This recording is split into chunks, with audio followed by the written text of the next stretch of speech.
Okay, ladies and gentlemen, we move on now to our next session, which will be a panel discussion. And the theme of this panel discussion is content. Content is the lifeblood of marketing. So what we've done is we've put together 6 panelists, and I'd like to invite them onto the stage. Mr. Ezra Zaid, Director of PopDigital. There you go. Mr. Timothy Tiah, Director of Reelity TV.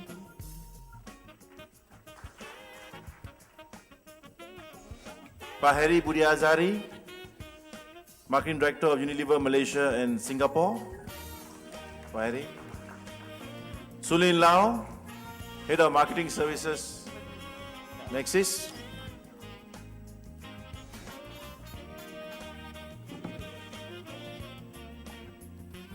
I don't know where she is. That's Maxis for you. Okay. Zalfian Fuzi, Chief Operating Officer of Easy Media Group. Zalfian. And Mr. Mehdi Lamloum, Executive Creative Director of Geometry Global KL.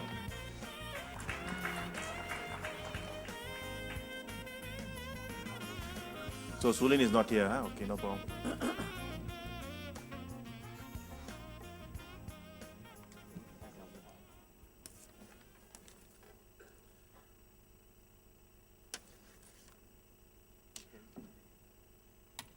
Now, you may know some of them, you may not know all of them, but these are the people who are involved in the content business in Malaysia, both from the advertising side and from the production side. And what we've done is, we've also taken some videos that they have been working on, and then we asked them to articulate the story behind it. You follow? Because they are the ones who were behind it. So I think I will start with Zalfian. Zalfian, on the far right, left there. Zalfian, yep. EC Media Group. Yeah.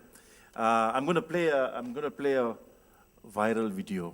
You know, these companies, they say that they make viral videos. Before they made the video, it's already viral. Yeah. So I'm going to play the video first. Yeah.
Thanks, Sam. Okay. Zalfian, over to you. Sure, thanks. Okay, so I'm not sure if any of you have seen that video that we released. It was a viral video that we did for a campaign for one of our clients. Our client is actually Throwdown. Throwdown is an MMA equipment manufacturer. I'm sure you've heard of brands like Everlast or Adidas or Nike. And they approached us because they are actually a brand new brand by a bunch of young 20-something entrepreneurs here in KL. It's a US brand, and they actually have, what they're doing is that they're distributing their products to over 200 gyms, MMA gyms in Malaysia. MMA is actually one of the fastest growing sports in the world, actually. In some countries, more people are watching MMA, mixed martial arts, than they are watching football. And they came to us to find out what is it that they could do with us to actually promote their brand. It's a very niche brand, and it's specifically a very targeted audience. And we discussed and we sat down with them and we said, well, why don't we do a viral video to promote their brand in a brand new way? That's something completely different. They don't like, a lot of audiences now, they don't like to be pushed into a certain way of advertising or being shoved in their throats about, this is an ad, and audiences are very sensitive to that. So we said, let's do a viral video with one of your MMA fighters. And in this case, it was Jermaine Yap, who is actually a Muay Thai champion, which is featured in the video. This video cost us nothing, except for an afternoon, which I directed with my CEO. And as you can see, this video actually went viral within a couple of days. I think it has about now on our YouTube channel about 2 million hits, but also 6 million additional hits because people started downloading it, uploading it, putting it up on Facebook. People started sharing it over WhatsApp. Even on my own family WhatsApp group, people were downloading it and sharing it. We actually have another video just to show you the kind of effect that it had to promote the brand. Now, Ham, if you could play the second video, please.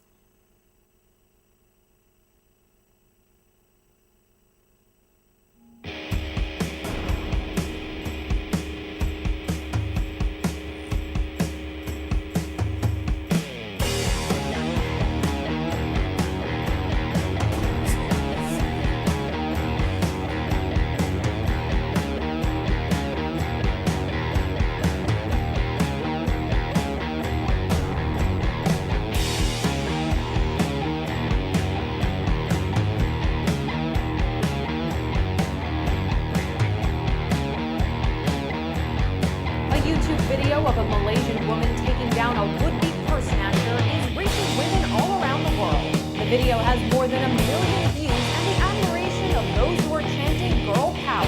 Girls empower themselves by learning some self-defense skills. Kick some ass! You go, girl. Buzz 60, now you know.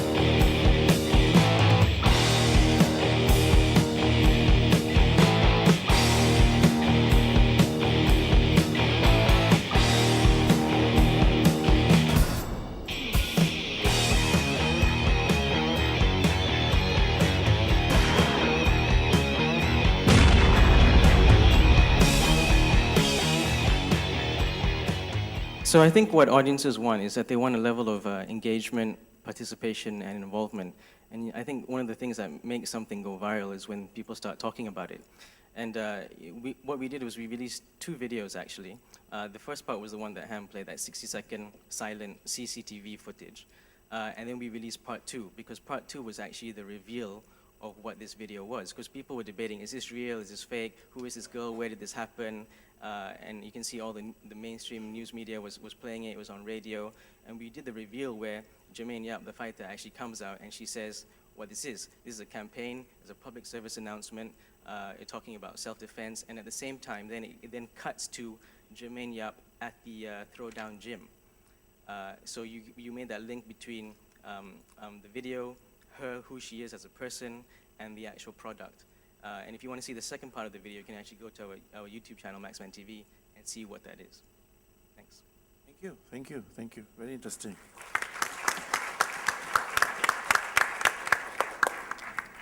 Timothy, let me come to you now. Timothy does work with a lot of big brands. So shall I play this video? Oh, okay. Or shall you want to talk? Maybe I'll give a bit of a background All right. on everything. Yeah. Hi, guys. So my name is Tim. You guys might know me as one of the Nafnang guys, co-founders. So I'm here today kind of like representing Reelity. And well, a bit of background on this, like Nafnang has kind of grown from many years ago to kind of group of internet companies now that are very involved in the whole media space. We have now offices all over the region in Malaysia, Singapore, Philippines, China, Thailand, Australia, and even in the UK with 150 employees. But the one thing we're always looking to do is we're always looking to find like what's the next big thing about in the media industry or in the advertising industry as a whole. And one area we were looking at very closely is actually video content. And that's when